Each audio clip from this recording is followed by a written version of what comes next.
प्यारे बच्चों, स्वागत है आपका एक बार फिर से आपके अपने YouTube channel study and all में। तो मैं आर के सर प्यारे बच्चों एक बार फिर से आपके लिए लेकर के आया हूं केमिस्ट्री क्लास 12 के ऑब्जेक्टिव क्वेश्चन के सीरीज में एक नया चैप्टर जिसका नाम है दैनिक जीवन में रसायन।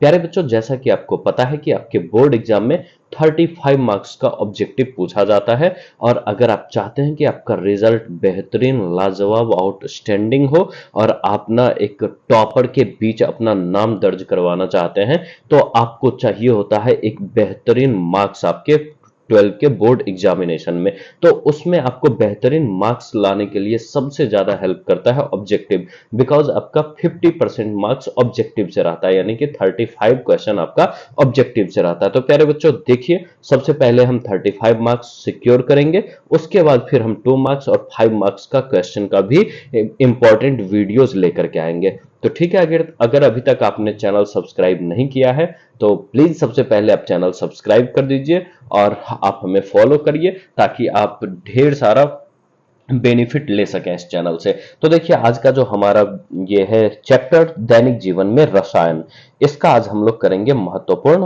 ऑब्जेक्टिव। तो सबसे पहला क्वेश्चन है प्यारे बच्चों, क्या कह रहा है, वह यौगिक जो केंद्रीय तंत्रिकीय प्रणाली, ठीक है, सेंट्रल नर्वस सिस्टम पर प्रति अवसादक के रूप में कार्य करता है। अवसाद, अवसाद होता है हाइपरटेंशन, मतलब किसी भी चीज को लेकर के बहुत ज्यादा चिंताग्रस्त होना, हाँ, सोचने समझने की स्थिति को गवा देना, वो कहलाता है आपका अवसाद। और अवसाद को दूर करने के लिए जिसका यूज किया जाता है वो कहलाता है प्रति अवसादक। ठीक है, तो प्रति अवसादक जो मतलब आपका चिंता, हाइपरटेंशन को खत्म करे, वो किस वर्ग में मौजूद होता है प्यारे बच्चों, तो वो होता है आपका प्रशांतक। देखिए, इसका आप ना इस तरह से भी इसको याद रख सकते हैं, प्रशांतक, शांतक मतलब जो शांत रखने के लिए, हाँ, प्रयोग होता है, उस दवाई को प्रशांतक आप याद रख सकते हैं, क्योंकि शांत रखने की आवश्यकता उसको होती है जो अशांत रहता है, और अशांत वो रहता है जिसका दिमाग सही से काम नहीं करता है, यानी कि वो अवसाद से ग्रसित रहता है या पागलपन जैसा दौरा पड़ता है। तो उसके लिए हमको जरूरत पड़ता है प्यारे बच्चों किसका, प्रशांतक का। इसको इंग्लिश में बोलते हैं ट्रेन इक्विलाइजर। तो ये क्वेश्चन नंबर 1 का करेक्ट ऑप्शन हो जाएगा प्यारे बच्चों ऑप्शन नंबर बी, प्रशांतक। अब देखिए क्या कह रहा है, एक्वानील, एक्वानील निम्न में से क्या है। तो प्यारे बच्चों देखिए, ये एक्वानील वो है जो आपको अवसाद से बचाता है, यानी कि ये प्रशांतक का उदाहरण है। ठीक है ना, ये केंद्रीय तंत्रिका तंत्र पर काम करता है। तो क्वेश्चन नंबर 2, एक्वानील क्या है प्यारे बच्चों, ये है प्रशांतक जो मुख्य रूप से चिंता, घबराहट, घबराहट जैसे लक्षण के इलाज के लिए, हाँ, इलाज के लिए प्रयोग होता है। कौन सा, एक्वानील। तो प्यारे बच्चों क्या हो जाएगा इसका करेक्ट ऑप्शन बी, प्रशांतक। अब आ जाइए क्वेश्चन नंबर 3 में। देखिए 3 क्या कह रहा है प्यारे बच्चों, निम्न में से कौन भोजन के पोषण मान को नहीं बढ़ाता है। पोषण मान मतलब न्यूट्रिशन वैल्यू, मतलब इनमें से ऐसा क्या चीज है जो हम खाते तो हैं लेकिन शरीर को उससे कोई फायदा नहीं होता, वो खाएं तब भी सही है, ना खाएं तब भी सही है। सबसे पहला खनिज, मिनरल्स बहुत ज्यादा जरूरी है हमारे शरीर के लिए।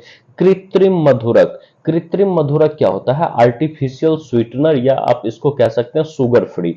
देखते हैं आजकल ना मार्केट में बहुत सारा शुगर फ्री नाम से मिलता है जो डायबिटीज के पेशेंट के लिए भी हानिकारक नहीं होता। बोलता है डायबिटीज का पेशेंट खा सकता है क्योंकि ये शुगर फ्री है। देखिए वो मीठा तो होता है, और मीठा इतना होता है कि वो कम से कम चीनी से 200 गुना से लेकर के 2000 गुना तक मीठा। सोचिए चीनी इतना मीठा होता है, उससे 200 गुना मीठा कितना होगा, और 2000 गुना मीठा कितना होगा, वो होता है आपका कृत्रिम मधुरक, आर्टिफिशियल स्वीटनर, या इसी को शुगर फ्री बोलते हैं। तो ये शुगर फ्री जो होता है ना, ये शरीर में डाइजेस्ट नहीं होता है।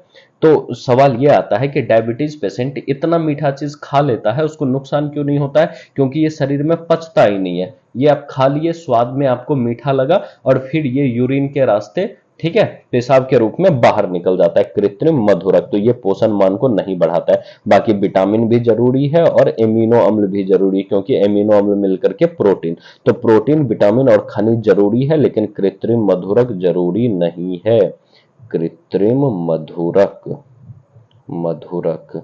ठीक है, करेक्ट ऑप्शन हो जाएगा ऑप्शन नंबर बी। इसी को बोलते हैं शुगर फ्री, शुगर फ्री, या फिर आप कह लीजिए आर्टिफिशियल स्वीटनर, आर्टिफिशियल स्वीटनर। ठीक है, अब आ जाइए क्वेश्चन नंबर 4। क्या कह रहा है चौथा क्वेश्चन, एंटीपायरेटिक का उपयोग। समझिए प्यारे बच्चों, एंटीपायरेटिक, एंटीपायरेटिक होता है ज्वरनाशी। एंटी पायरेटिक, एंटीपायरेटिक का मतलब होता है ज्वरनाशी। देखिए, ज्वर मतलब फीवर, नाशी मतलब नाश करने वाला, जो फीवर का नाश करे, यानी कि फीवर को दूर भगाए, वो कहलाता है ज्वरनाशी। तो देखिए, फीवर में क्या होता है, शरीर का तापमान बढ़ जाता है और ज्वरनाशी क्या करता है, उस तापमान को कंट्रोल करता है। तो इसका मतलब करेक्ट ऑप्शन हो जाएगा बी, शरीर के ताप को कम करने के लिए। तो 4 का भी करेक्ट ऑप्शन हो जाएगा प्यारे बच्चों बी। देखिए, 1 का भी बी, 2 का भी बी, 3 का भी बी, 4 का भी बी। 5वां नंबर आ जाइए। देखिए, यहां पर क्या कह रहा है, 2 एसिटॉक्सी बेंजोइक अम्ल का उपयोग किया जाता है। प्यारे बच्चों, सबसे पहले समझिए कि ये 2 एसिटॉक्सी बेंजोइक अम्ल है क्या। 2 एसिटॉक्सी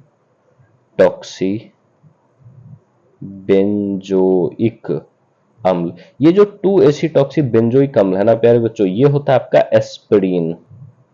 ये क्या होता है, एस्पिरिन होता है। तो एस्पिरिन जो होता है ना, ये आपका फीवर कम करने के काम में आता है, यानी एंटीपायरेटिक है। ये एक प्रकार का एंटीपायरेटिक होता है, ज्वरनाशी है। एस्पिरिन क्या होता है प्यारे बच्चों, ज्वरनाशी होता है। और ये रक्त को थक्का होने से रोकता है, मतलब रक्त को जमने नहीं देता है, जिस कारण से हार्ट अटैक आने पर ये इसी दवाई का उपयोग किया जाता है, 2 एसिटॉक्सी बेंजोइक अम्ल, जिसको एस्पिरिन के नाम से जानते हैं। अब आ जाइए अगला क्वेश्चन 6 नंबर। क्या कह रहा है, एक विस्तृत स्पेक्ट्रम एंटीबायोटिक, विस्तृत या इसको बोलते हैं ब्रॉड स्पेक्ट्रम एंटीबायोटिक। एंटीबायोटिक होता है प्यारे बच्चों प्रतिजैविक, और प्रतिजैविक क्या होता है, प्रतिजैविक एक ऐसा औषधि है, रासायनिक औषधि है, जिसमें कि वो अपना खुद का नुकसान किए बिना दूसरे का नुकसान कर देता है। मतलब दूसरा कौन, वैसा वैसा भाई सूक्ष्म जीव या बैक्टीरिया या वायरस जो शरीर में पनप रहा है, ये उसको या तो उत्पन्न होने से रोकता है या फिर उसका विनाश करता है। ये कहलाता है आपका एंटीबायोटिक। तो यहां पर देखिए क्या कह रहा है, एक विस्तृत spectrum antibiotic, broad spectrum antibiotic, ये कहने का मतलब है कि वैसा एंटीबायोटिक जो ग्राम पॉजिटिव और ग्राम नेगेटिव दोनों प्रकार के, हाँ दोनों प्रकार के बैक्टीरिया को खत्म करे, अथवा उसको, हाँ उसको भाई उत्पन्न होने से रोके या उसको खत्म करे। ये कहलाता है विस्तृत स्पेक्ट्रम एंटीबायोटिक, और ये होता है प्यारे बच्चों क्लोरेम्फेनिकोल। तो 6 का हो जाएगा broad, broad spectrum, spectrum antibiotic,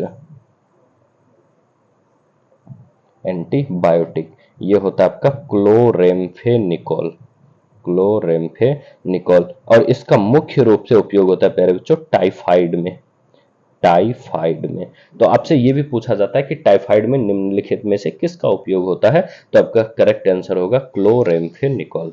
अगला आ जाइए, क्या कह रहा है, सेलूल निम्न में से है। अब देखिए, सबसे पहले तो हम लोग समझ लें कि सेलूल क्या है प्यारे बच्चों। सेलूल जो होता है ना, ये होता है फेनिल सैलिसिलेट।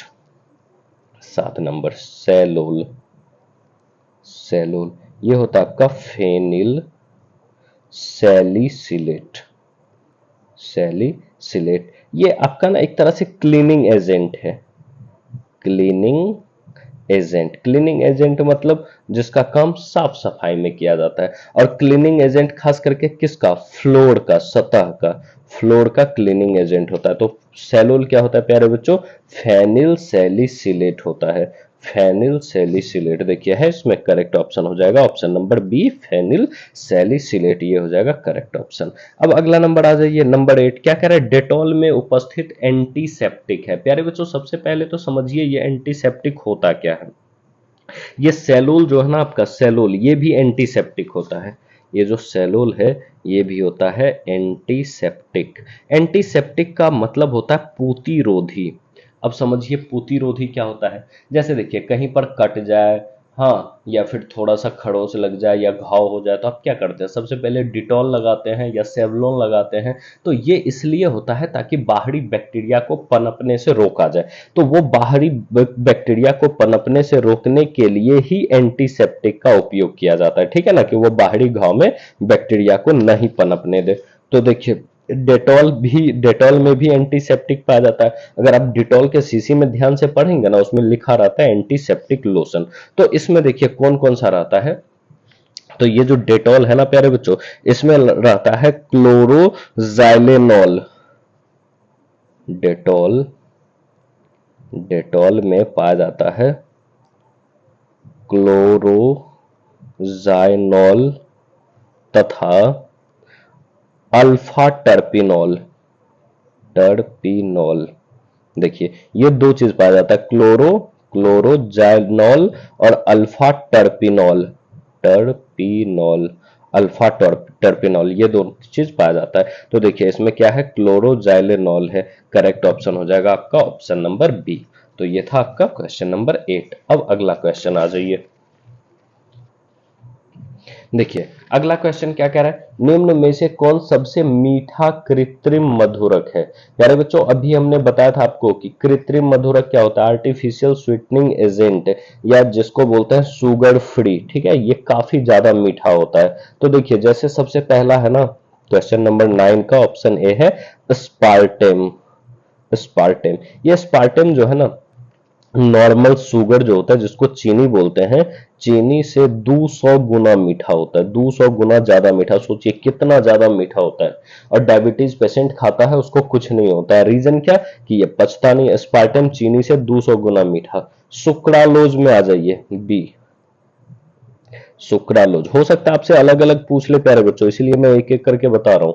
ये जो आपका सुक्रालोज है ना प्यारे बच्चों, ये चीनी से 600 गुना मीठा होता है, चीनी से 600 गुना मीठा। सी में एलिटेम। एलिटेम, ये सबसे ज्यादा 2000 गुना ज्यादा मीठा होता है नॉर्मल चीनी से। सोचिए कि आप नॉर्मल चीनी अगर एक चम्मच खा लेते हैं तो कितना मीठा लगेगा, और एक चम्मच अगर आप ये एलिटेम खा लेता है तो कितना ज्यादा मीठा लगेगा। हो सकता है जीवन में ना बिल्कुल मीठा से मन उब जाए।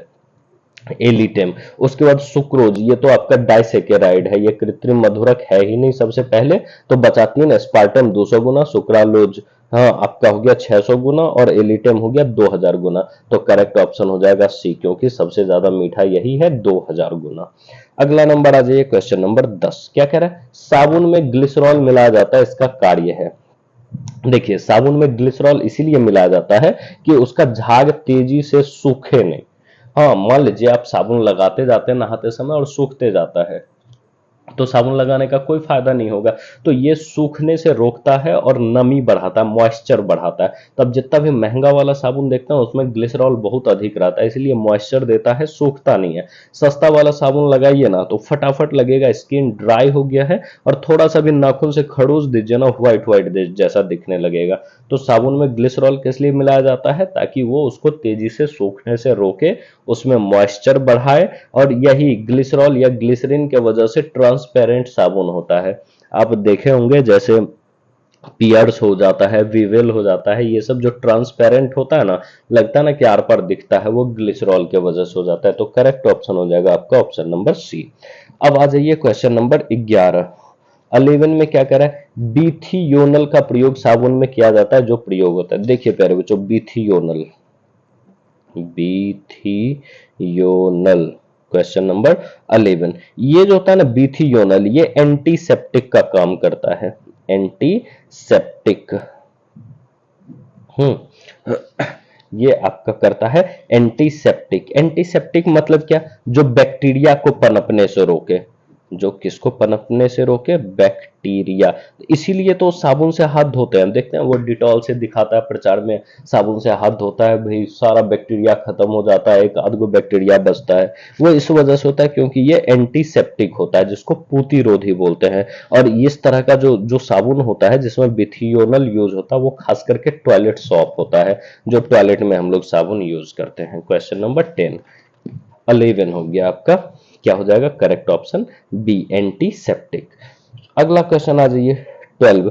पेट में अत्यधिक अम्ल बनने से रोका जा सकता है, अम्ल को बनने से रोका जा सकता है। देखिए पेट में अत्यधिक अम्ल अगर बनता है प्यारे बच्चों, तो वो कारण होता है एसिडिटी का, ठीक है, गैस बनना जैसी समस्या। और एसिडिटी जब लंबे समय तक रहता है तो कारण होता है अल्सर का। अल्सर मतलब अमाशय में घाव हो जाना, और ये इतना खतरनाक होता है कि एक बार घाव अगर हो गया तो ऑपरेशन से उसको, उस हिस्से को काट करके निकालना होता है, और बहुत ज्यादा दर्द होता है, जिसको अल्सर बोलते हैं, ठीक है ना। तो पेट में अत्यधिक अम्ल अगर बन गया तो उसको किससे रोकेंगे, तो अम्ल को बनने से जो रोके, यानी कि एंटी एसिड, एंट एसिड, जिसको हिंदी में प्रति अम्ल बोलते हैं। तो करेक्ट ऑप्शन हो जाएगा आपका ऑप्शन नंबर सी। अब आ जाइए अगला क्वेश्चन, क्या कह रहा है, बोरेक्स का रासायनिक नाम है। प्यारे बच्चों देखिए बोरेक्स जो होता है ना, सबसे पहले तो हम देखते हैं कि बोरेक्स का फॉर्मूला क्या होता है। देखिए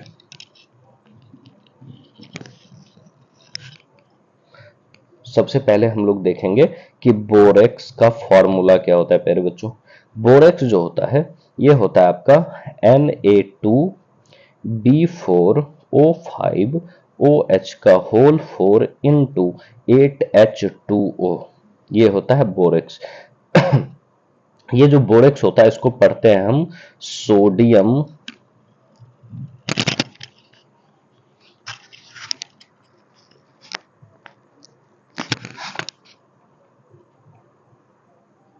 सोडियम टेट्रा सोडियम टेट्राबोरेट, या इसी को हम लोग बोलते हैं Na2 है ना, तो हम लोग बोलेंगे डाई सोडियम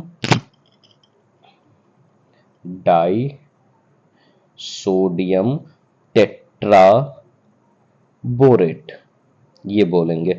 या फिर इसी को हम लोग बोलते हैं सोडियम बोरेट। ये तीनों का तीनों आपका बोरेक्स का ही नाम है प्यारे बच्चों। कौन कौन सा देख लीजिए, तो इसमें से आपका है सोडियम टेट्राबोरेट, डाइसोडियम टेट्राबोरेट या सोडियम बोरेट। तो देखिए यहाँ पे करेक्ट ऑप्शन जो हो जाएगा हमारा कौन कौन सा हो जाएगा, इसमें से हो जाएगा हमारा सोडियम टेट्राबोरेट भी और सोडियम बोरेट भी, ये ऑप्शन नंबर डी भी हो जाएगा। अब अगला क्वेश्चन आ जाइए, अगला क्वेश्चन देखिए कौन सा है। अगला क्वेश्चन है हमारा क्वेश्चन नंबर 13 हो गया, सॉरी 13, 14 में आ जाइए। निम्न में से कौन साबुन के झाग बनाने के गुण में वृद्धि करता है। प्यारे बच्चों आप देखेंगे किसी किसी साबुन में ना बहुत अधिक झाग होता है, तो उस साबुन में बहुत अधिक झाग होने के पीछे कौन मौजूद होता है, सोडियम रोजिनेट। ये सोडियम रोजिनेट एक ऐसा यौगिक होता है जो साबुन में झाग को बहुत अधिक बढ़ा देता है। अब आखिरी क्वेश्चन आज के वीडियो का, क्या कह रहा है, क्लोरामाइसेटिन का उपयोग किस बीमारी के निदान में किया जाता है। तो देखिए प्यारे बच्चों ये जो आपका क्लोरामाइसेटिन है ना, ये होता है एंटीबायोटिक यानी प्रतिजैविक। और प्रतिजैविक किसका, देखिए प्रतिजैविक वो बैक्टीरिया या जीवाणु या विषाणु के जनित रोग के लिए होता है, अर्थात ये टाइफाइड के लिए बहुत अधिक आवश्यक होता है। तो ये था 15 क्वेश्चन आज हमारा इस वाले चैप्टर दैनिक जीवन में रसायन का पहला पार्ट। तो प्यारे बच्चों इस सारे क्वेश्चन को आप अच्छे से तैयार कर लीजिएगा, और इस 15 क्वेश्चन से कम ना आप कम से कम 40 क्वेश्चन बना सकते हैं। अगर आप ध्यान से सुने होंगे तो इससे रिलेटेड जो भी क्वेश्चन आएगा आप उसको अच्छे से कर पाएंगे। तो हम उम्मीद करते हैं कि आपको वीडियोज पसंद आया होगा, और आपसे गुजारिश है कि आप सारे वीडियोज को अभी से प्रिपेयर करते चलिए। अगर अभी से करते चलेंगे तो एग्जाम के टाइम में प्रेशर आपके ऊपर बहुत कम होगा और आप अच्छा से अच्छा स्कोर कर पाएंगे। चलिए इसी शुभकामनाओं के साथ विदा लेंगे कि आपकी पढ़ाई अच्छे से चले और आप मन लगा के पढ़ें। चलिए मिलते हैं अगले वीडियोज में, तब तक आप अपना ख्याल रखिए और मन लगा के पढ़ाई करिए। थैंक यू, जय हिंद।